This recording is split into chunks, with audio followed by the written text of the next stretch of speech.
साथीहरु, म आज हेल्दी लिभिङ नेपालको हाम्रो कोलेस्ट्रमको बारेमा म हजुरहरुलाई बताउने छु।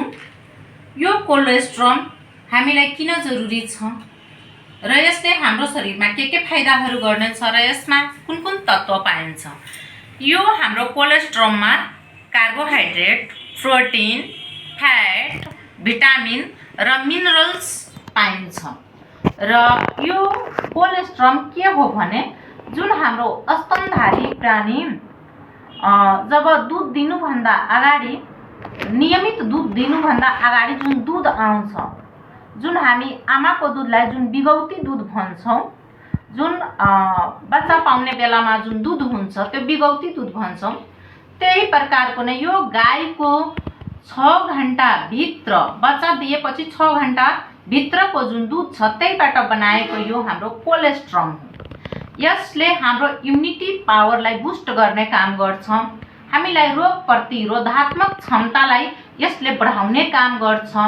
यो हाम्रो जुन मसल्सहरूलाई पनि बलियो बनाउने गर्छ। जुन हाम्रो शरीरमा भएको जुन टिस्यु हुन्छ, जुन तन्तुहरू टुटेफुटेको हुन्छ, त्यसलाई पनि यसले जोड्ने काम गर्छ र यसले हाम्रो बच्चाहरूको वृद्धि विकास गर्ने पनि काम गर्छ। अहिलेको समयमा हेर्नु होला, प्राय बच्चाहरू पुड्के भइराखेको छ। त्यो हामीले यदि कोलेस्ट्रम नियमित रूपमा यदि दियो भने त्यस्तो समस्या हुन दिँदैन।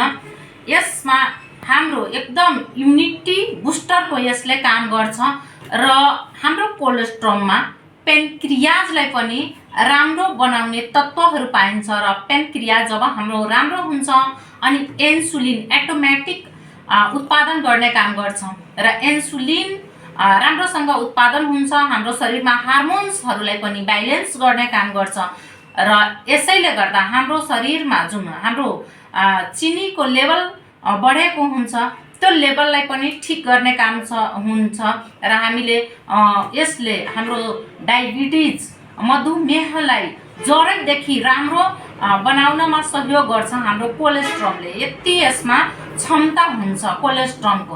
त्यसैले गर्दा हामीले कोलेस्ट्रमलाई नियमित युज गरौँ। यो 100% हाम्रो शुद्ध हो। यो फुड सप्लिमेन्ट हो, हाम्रो खानाको सहायक हो। यसको कुनै पनि साइड इफेक्ट छैन। हामीले यो दिनमा 2 क्याप्सुल लिन सक्छौं। हामी नर्मल व्यक्तिले पनि युज गर्न सक्छौं र जुन व्यक्तिलाई यदि कुनै समस्या छ भने उहाँले पनि युज गरेर आफ्नो स्वस्थ जीवन यापन गर्न सक्ने हुन्छ। त्यसैले गर्दा यो हाम्रो कोलेस्ट्रम हाम्रो जीवन दान जस्तै हो। हामीले युज गरौँ र यसबाट लाभ लिऊ। र यदि तपाईलाई यो भिडियो राम्रो लाग्यो भने लाइक पनि गर्नु, सब्स्क्राइब पनि गर्नु होला र आफ्नो साथीहरूलाई शेयर पनि गर्नु होला। Wish you wealth.